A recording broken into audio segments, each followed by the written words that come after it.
The Black Lives Matter protesters disrupt the tribute to Her Majesty the Queen as Labour MPs decide to join their protests.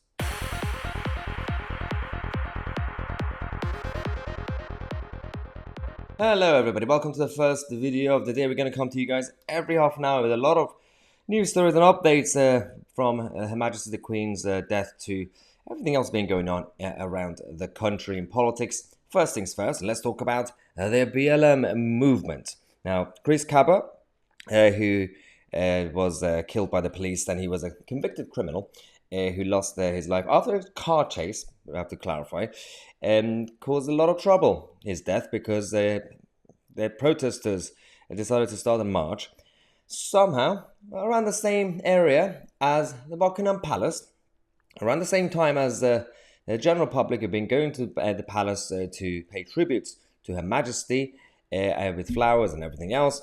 And we also had Diane Abbott and a number of other Labour members joining that march. Now, of course, it's a free country, you can protest, and there is still a point to be made when it comes to justice or injustice, when it comes to Chris Kaba himself, because he was unarmed.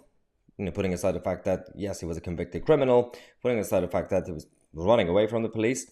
That aside, the problem we have is the BLM protesters making it about themselves and targeting the monarchy. A lot of people are here today because the Queen has died. You know what's normal? Dying of a natural death at 96 years old. Do you know what's not normal? A 24-year-old black man being murdered by the police. That ain't normal. This is not normal. No justice. There's a time and place to talk about justice. There's a time and place to sort out the investigation on this issue.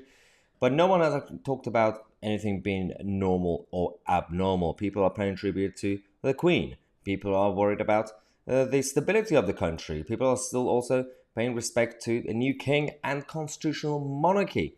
Nothing to do with anything being abnormal. The Black Lives Matter activists know this. They don't care about the realities. They want to push their own agenda. They don't even care about Chris Kaba, who lost his life. They simply care about furthering their own agenda. That's the reality of this. We're going to come back in half an hour. We're going to tell you how the CNN are spreading their own propaganda against not just the monarchy, but against the British population and the United Kingdom, because they now are asking for reparations. Subscribe to the channel. I'm Tousi, and we are the media.